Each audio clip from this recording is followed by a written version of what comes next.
نبی معصوم ہے. نبی بولیے بھائی بولیے. نبی اور اونچی آواز سے نبی اور اونچی آواز سے نبی معصوم ہے. توجہ رکھے بھائی نبی معصوم ہے تو نبی پر جو اعتراض قیامت تک ہونے تھے اس کے جواب خدا نے خود دیے ہیں. پہلے نبی جن نے اعلان نبوت کیا حضرت آدم علیہ السلام. لوگوں نے کہا جی آدم سے گناہ ہوا. میں نے کہا ہم نہیں مانتے گناہ ہوا. تم کہتے گناہ ہوا. قرآن پڑھ دو. کیا جی قرآن کریم میں ہے واسا آدم ربہ. حضرت آدم نے خدا کی نافرمانی کی ہے. میں نے کہا تھا قرآن نہ پڑھو, قرآن پورا پڑھو. اگر ایسا آدم ہے اسی قرآن میں نسیہ آدم بھی ہے, اسی قرآن میں نسیہ بھی ہے. بھئی مجھے بتاؤ نسیہ بھول جانا یہ گناہ ہوتا ہے؟ کہا جی نہیں. میں نے کہا تم نے اعتراض کرنا تھا. عصا کو لے کر خدا نے جواب دیا نسیہ کو لے کر. خدا نے فرمایا توجہ آدم بھول گئے ہیں. میں بات مختصر لفظ میں پوری کرتا ہوں. بھئی آدم بھول گئے ہیں. آپ کے ذہن میں سوال ہوگا میں بھی عصا پہ بات نہیں کرتا, میں تغا پہ بات نہیں کرتا, میں غوا پہ بات نہیں کرتا. یہ نہیں, ویسے بات لمبی ہو جائے گی. میں مختصر سی بات سمجھانے لگا ہوں. حضرت آدم علیہ السلام کے بارے میں قرآن کہتے ہیں نسیہ آدم بھول گیا. پھر سوال کریں گے اچھا اگر آدم بھول گئے تھے یہ بھول کے درخت کا پتا کھانا یا پھل کھانا گناہ نہیں تھا, خدا نے جنت سے کیوں نکالا؟ خدا نے کیوں ڈانٹا؟ ربنا ظلمنا یہ دعائیں کیوں مانگی؟ 40 سال حضرت حوا آدم جدا کیوں رہے؟ اس سے جو پتہ لگتا ہے گناہ تھا. میں نے کہا بات توجہ سمجھنا بھائی بھول جانا فرق ہے. میں آپ سے مسئلہ پوچھتا ہوں, مجھے بتائیں اگر روزے دار بھول کر کھا لے تو روزہ ٹوٹ جاتا ہے؟ توجہ میں نے اگلا سوال کرنا آپ نے پھنسنا ہے, اس لیے میں آپ سے سلوا رہا ہوں تاکہ آپ بات سمجھ آئے. آدمی بھول کر روزے دار کھا لے تو روزہ ٹوٹ جاتا ہے, اور بھول کر نماز میں بات کر لے تو بولیے پھنس گئے نا. بھول کر کھا لے تو روزہ نہیں ٹوٹتا, بھول کر نماز میں بات کر لے تو نماز. اب آدم کا بھولنا کو سمجھ آئے گا. دیکھیں بھولنا 2 قسم کا ہے. ایک بھول جانا روزے دار کا ہے, ایک بھول جانا نماز والے کا ہے. روزے دار بھول جائے روزہ نہیں ٹوٹتا, گناہ بھی نہیں ہے. نماز والا بھول جائے تو یہ اس کے اوپر گناہ تو نہیں ہے, لیکن کہا نماز دوبارہ پڑھو, ڈانٹ پڑ جاتی ہے دوبارہ پڑھو, یہ ڈانٹ پڑی ہے دوبارہ پڑھو.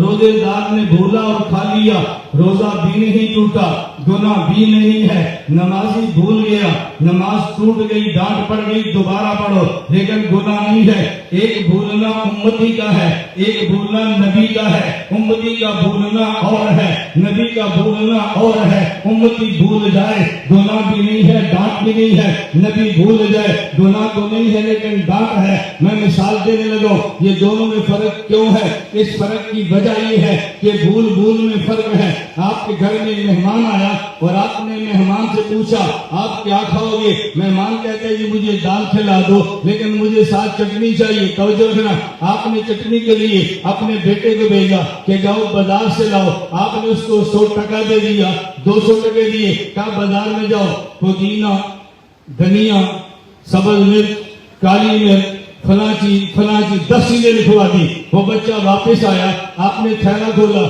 اس میں ایک چیز نہیں تھی. آپ نے بچے کو ڈانٹا تو فلاں چیز کیوں بھول گیا؟ لوگ کہیں گے بچہ ہے تم نے 10 چیزیں ذمہ لگائی تھی, ایک بھول گیا تو کیا ہوا؟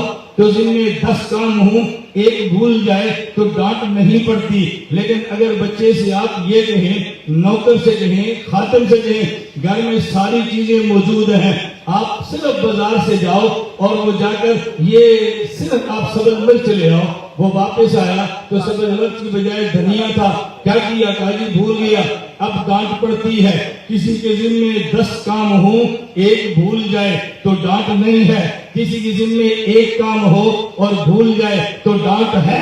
روزے دار کے ذمے کئی کام ہیں, اس نے نماز بھی پڑھنی ہے, اس نے روزہ بھی رکھنا ہے, اس نے ذکر بھی کرنا ہے, اس نے تلاوت بھی کرنی ہے, اس نے گھر کے سارے کام بھی کرنے ہیں. اگر مدرسے کا سفیر ہے تو روزے میں چندہ بھی مانگنا ہے. اس لیے سارے کام کرنے ہیں. اگر ایک کام بھول جائے تو اللہ فرماتے ہیں چھوڑ دو, کئی کام تھے بھول گیا. اور نمازی کے ذمہ صرف ایک کام ہے, نہ کھا سکتا ہے, نہ پی سکتا ہے, نہ بول سکتا ہے, کوئی کام نہیں کر سکتا. نمازی کے ذمہ صرف ایک کام ہے, اللہ سے بات کرنا.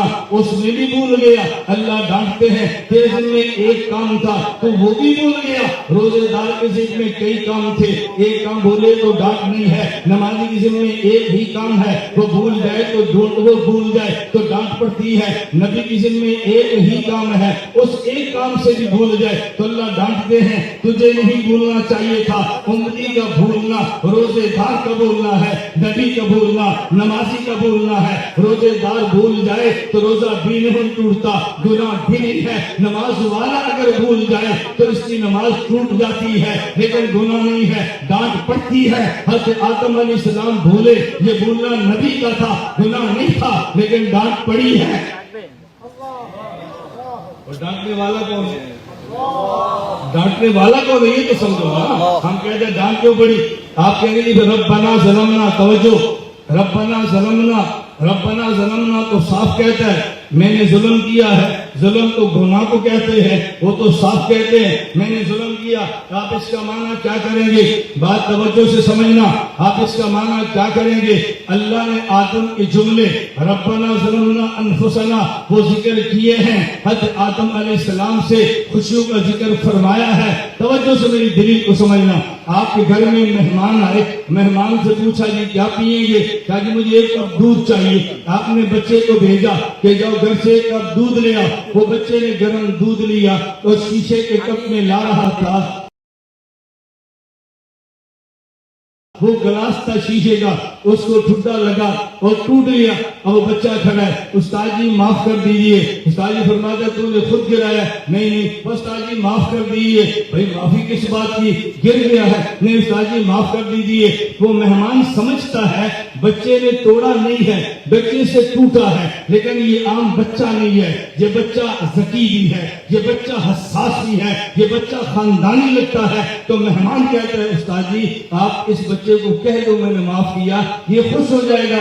بات تو کچھ بھی نہیں. استاد کہتے بچہ تو نے جان بوجھ کے توڑا تو نہیں ہے, تیری غلطی تو نہیں ہے, لیکن جسے تو غلطی کہتا ہے نا میں نے اسے بھی معاف کر دیا. اللہ فرماتے آدم یہ ظلم تو نہیں ہے, لیکن جسے تو ظلم کہتا ہے میں نے اسے بھی معاف کر دیا. آدم علیہ السلام کو خدا نے نہیں کہا تم نے ظلم کیا. نا آیت پیش کرے, آیت پیش کرے کہ آدم علیہ السلام کو خدا نے فرمایا انک ظلمت نفسک. نا آدم کہے ربنا ظلمنا. تو جو جملے آدم نے کہے تھے خدا نے وہ جملے اس طرح نقل کیے جس طرح بچہ کہتا ہے استاد جی غلطی ہو گئی معاف کر دے. استاد جی فرماتے ہیں غلطی نہیں ہے, لیکن جسے تو کہتا ہے غلطی ہو گئی میں اسے بھی معاف کرتا ہوں. آدم یہ ظلم نہیں ہے, جسے تو ربنا ظلمنا کہتا ہے ہم نے اسے بھی معاف کر دیا. تم قرآن پہ بحث کرتے ہو کہ اپنے محاورات ہی دیکھ لیے ہوتے, عرف دیکھ لیا ہوتا, سوسائٹی دیکھ لی ہوتی, اپنی زبان کے تکلم کو دیکھ لیا ہوتا, تب بھی اعتراض نہ ہوتا.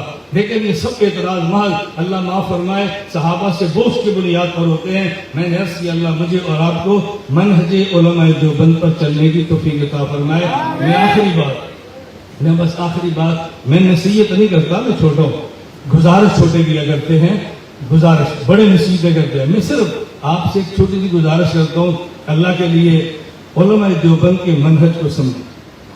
علماء دیوبند کے منہج پر میں پوری تیاری کر کے آیا ہوں. میں کسی بیان بغیر تیاری کے نہیں آتا. ہم پر القاء نہیں ہوتا, ہم تو ختم نبوت کا ہے اور اعلان تو ذہنی چیزیں ہیں. کیا کریں گے اس پر, میں لکھ کے لاتا ہوں, میں پورے نوٹس لکھ کے لاتا ہوں کہ علماء دیوبند کا منہج کیا ہے. بہت سے منہج میں شامل ہیں. میں صرف ایک بات آپ خدمت میں عرض کرتا ہوں, علماء دیوبند کا منہج یہ ہے